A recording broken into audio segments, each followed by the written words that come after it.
ছুটির দিনে হঠাৎ করে প্ল্যান হলো বিরিয়ানি খাবো। ব্যাস, বানিয়ে নিলাম।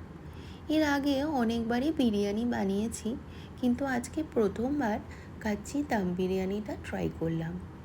কম বেশি ঘরে প্রায় আমার বিরিয়ানি মশলা ছিল, তাই দিয়েই করেছি। একটা হাঁড়িতে জল গরম করতে দিয়ে দিয়েছি, কিছু হোল স্পাইসেস নিয়েছি। জলটা ফুটে এলে তার মধ্যে দিয়ে দিচ্ছি স্পাইসগুলো, অল্প করে নুন। চালটা আগে থেকে 30 মিনিট মতো আমি ভিজিয়ে রেখেছিলাম। চালটা দিয়ে দিলাম অল্প করে একটু রিফাইন অয়েল। এবারে চিকেনটা ম্যারিনেট করব। 2 কেজি মতো চিকেন নিয়েছি, আজকে শুধু ব্রেস্ট পিস আর লেগ পিস দিয়েই করব।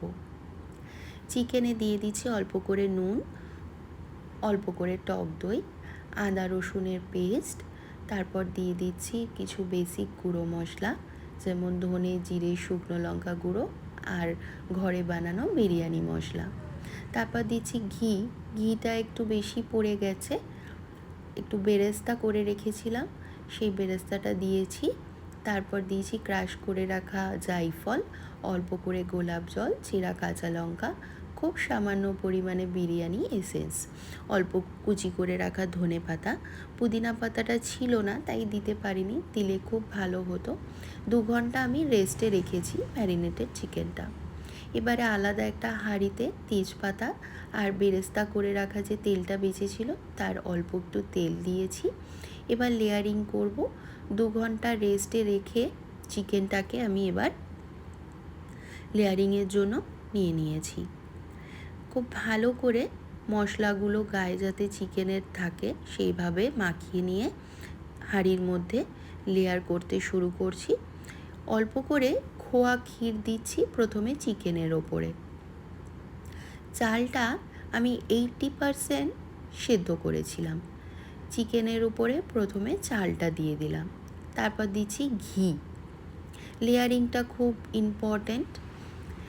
এবার কিছু আলু আমি লঙ্কা গুঁড়ো, হলুদ গুঁড়ো, নুন দিয়ে ভেজে রেখেছিলাম। আলু দেওয়ার পর দিয়ে দিলাম বেরেস্তা আর ঘরে তৈরি করে রাখা যে বিরিয়ানি মশলাটা সেটা ছড়িয়ে দিলাম। কেশর ভিজিয়ে রেখেছিলাম দুধে, সেই কেশরের যে দুধটা ছিল সেটা দিয়ে দিলাম। ভালো করে লেয়ারিংটা করার পরে গ্যাসটাকে মিডিয়াম ফ্লেমে রেখে হাঁড়িটা বসিয়ে দিয়েছি। 5 মিনিট মতো আমি এই ফ্লেমে রান্না করেছি। তারপর তাওয়ায় আমি 30 মিনিট এটা দমে বসিয়ে রেখেছিলাম, সেই ক্লিপটা নেওয়া হয়নি। তারপর গ্যাস বন্ধ করেও আরও 10 মিনিট আমি রেখে দিয়েছিলাম। এবার হাঁড়ির ঢাকনা খুলে বিরিয়ানি কেটে থালায় ঢাললাম। আলুটা খুব সুন্দর সিদ্ধ হয়েছে, সাথে চিকেনটাও খুব জুসি, আর চালটা কিন্তু একদম ঝরঝরে হয়েছে। আজকে কিন্তু বিরিয়ানিটা অপূর্ব হয়েছিল। প্রথমবার বানিয়েছি এই পদ্ধতিতে, কিন্তু খুবই ভালো হয়েছিল আজকে বিরিয়ানিটা। এরকম আরও ভিডিওর জন্য চ্যানেলটা অবশ্যই সাবস্ক্রাইব করে দেবেন।